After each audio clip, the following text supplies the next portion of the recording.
بندہ جب اپنے مسلمان بھائی کے لیے دعا کرنا شروع کرتا ہے، آسمان سے سپیشل ایک فرشتہ اترتا ہے، بندہ کہتا ہے اللہ فلاں کو رزق حلال فراہ دے، آسمان کا فرشتہ نازل ہوتا ہے اور وہ کیا کہتا ہے؟ آمین وَلَكَ بِمِثْلِ، آمین وَلَكَ بِمِثْلِ۔ کیا مطلب؟ اللہ تعالیٰ تیری دعا کو قبول کرے اور اللہ تعالیٰ تجھے بھی یہی عنایت کرے۔ آپ لوگ ڈھونڈتے ہیں، کیا ڈھونڈتے ہیں؟ کوئی نیک بندہ مل جائے، اس سے دعا کروانی ہے۔ آپ کو نبی کریم فرشتے کی دعا پانے کا طریقہ اور گر بتا رہے ہیں۔ فرشتہ کس کے حکم سے دعا کرے گا؟ اللہ کے۔ فرشتہ اپنی مرضی سے نہیں کر سکتا۔ بات سمجھ لیجئے، مسئلہ بڑا آسان ہے۔ فرشتہ اپنی مرضی سے بولتا ہی نہیں۔ فرشتہ کس کے حکم سے بولتا ہے؟ اللہ کے حکم سے۔ یہ اپنی مرضی چلاتے ہی نہیں ہے، یہ اللہ کی مرضی سے نازل ہوا، اللہ کی مرضی سے تیرے اور میرے لیے دعا کرنا شروع کر دی۔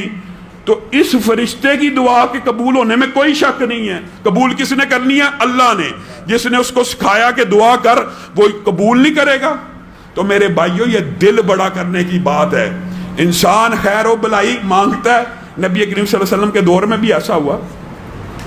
ایک ساتھی نے، یہ عرب کے معاشرے میں ایک بدو تھا، اسلام قبول کیا، وہ اللہ سے دعا کرنے لگا، اللہ میرے اور محمد صلی اللہ علیہ وسلم کے علاوہ کسی پہ رحمت نہ کرنا، اللہ میرے اور محمد صلی اللہ علیہ وسلم کے علاوہ کسی کو یہ نہ دینا، یہ نہ دینا۔ نبی کریم ہنسنا شروع ہو گئے، کہا یہ کیا کہتا ہے؟ اللہ کی رحمت کو صرف میرے اور اپنے تک محدود کرتا ہے۔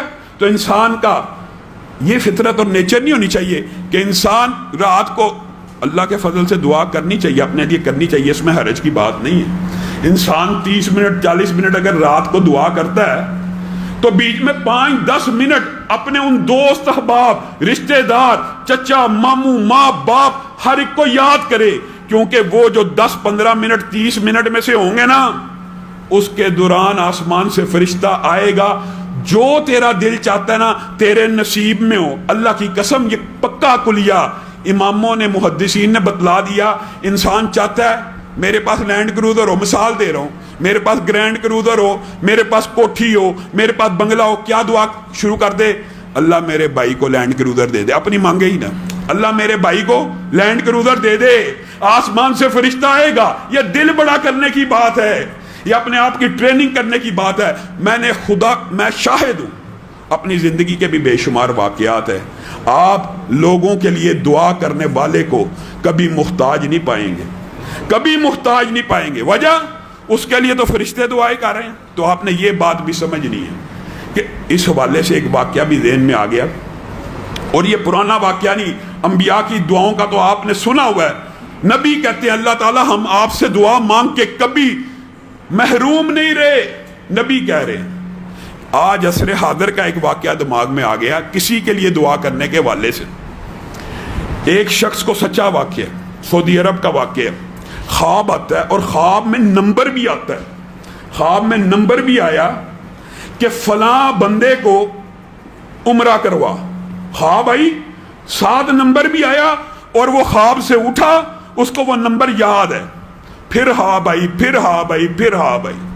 ایک بہت بڑے عالم عرب کے، ان سے انہوں نے رابطہ کیا کہ اللہ تعالیٰ مسلسل مجھے یہ خواب دکھاتا ہے کہ فلاں بندے کو عمرہ کروا اپنے خرچے پہ۔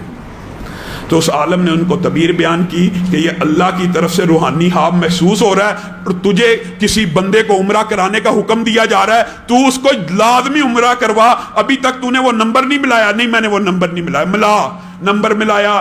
ایک عربی بدو نے فون اٹھا لیا، اس سے گفتگو ہوئی، مجھے خواب آتی ہے عمرہ کر لے۔ کہا میں نے تو جب سے پیدا ہوں کبھی خانہ کعبہ دیکھا ہی نہیں، مجھے خواب آتی ہے میں تیرا خرچہ اٹھاؤں گا، ٹکٹ اٹھاؤں گا۔ اس نے اس کا فون رکھ دیا، اس نے اپنی پوری داستان، پوری لکھی ہوئی، کتابوں میں بھی موجود ہے، اور عرب کا عصر حاضر کا واقعہ، اس کے انٹرویو موجود ہے۔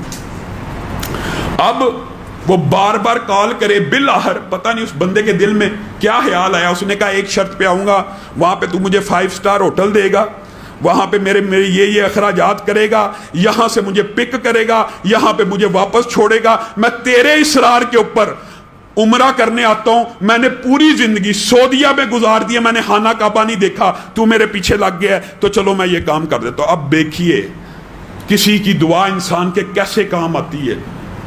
وہ بندہ اس کو عمرہ کروا گیا، سارے اخراجات اس کی ساری ڈیمانڈز پوری کر رہا ہے، وہ خانہ کعبہ کو بدو چھوڑ کے جا رہا ہے باہر، تو بندے کو کہتا ہے جو ساتھ آیا ہے ساری عمر بیت گئی اس گھر کا دیدار نہیں کیا، عجیب سی دل کی کیفیت ہے، مجھے 2 رکعت نماز پڑھنے دے، شاید زندگی میں کبھی دوبارہ موقع ملنا ہے، نہیں ملنا، 40-50 سال گزر گئے میں نے نہیں دیکھا، آج دیکھا ہے تو رب کو 2 سجدے کرنے کا دل کر رہا ہے۔ بندہ کہتا ہے کر لے، وہ بندہ کہتا ہے میری آنکھوں کے سامنے دوسرے سجدے میں گیا ہے آخری رکعت کے، میں نے دیکھا سجدہ لمبا ہوتا جا رہا ہے، لمبا ہوتا جا رہا ہے، لمبا ہوتا جا رہا ہے، میں اس تک پہنچا، اس کی روح جسم سے نکل چکی ہے۔ کہا میں اب حیران ہو گیا کہ مجھے خواب بلا وجہ نہیں آیا، اس کے پیچھے ضرور کوئی مقصد تھا، اللہ تعالیٰ نے اس کو کان سے پکڑ کے جو جنت میں داخل کیا ہے، کوئی وجہ ہے، کوئی ایسے ضرور عمل ہے۔ کہتا میں تحقیق کے لیے اس کی میت کو، اس کے گھر والوں کو خبر دی، سارا اس کے محلے میں پہنچ گیا، کیا ایسا عمل کرتا تھا اس کے بارے میں کہتا مجھے نیگیٹو رپورٹیں ملی، نمازی سستی کا شکار تھا، کبھی جمعہ پڑھا، عید پڑھی، بالکل نارمل آدمی، سگریٹ نوش وغیرہ وغیرہ۔ کہتا لیکن ایک بات اس کی ایک ہمسائی نے مجھے بتائی، اس کو پتہ لگا کہ آیا ہے، تو میں اس کو پتہ لگا میں یہ باتیں پوچھ رہا ہوں، تو اس نے کہا ایک بات میں بتانا چاہتی ہوں، میں بیوہ ہوں، میرا ایک یتیم بچہ ہے، یہ بندہ جب بھی اپنے گھر والوں کے لیے کوئی سامان لے کے آتا تھا بالکل اسی طرح کا سامان میرے دروازے کے باہر رکھ دیتا تھا اور بیل بجاتا تھا اور بیل بجا کے چلا جاتا تھا۔ مجھے اس کی یہ روٹین پتا تھی، اس نے آج تک میری شکل بھی نہیں دیکھی، اس کو صرف پتا تھا یہاں پہ ایک یتیم بچہ رہتا ہے، یہ ہر روز میرے گھر کے باہر ایک کھانے کا سامان رکھ جاتا تھا اور میرے منہ سے یہ دعا نکلتی تھی کہ اللہ اس کا خاتمہ بالخیر کر دے۔ وہ بندہ رونا شروع ہو گیا، کہا تیری دعا نے اس کو سجدے کی حالت میں اللہ کی طرف پہنچا دیا، اور بندہ جس حالت میں فوت ہوتا ہے نا قیامت کے دن اسی حالت میں اٹھایا جائے گا۔ بتائیے حشر کے میدان میں جو بندہ سجدے کرتے ہوئے اٹھ رہا ہوگا اس کا کیا حساب ہونا ہے؟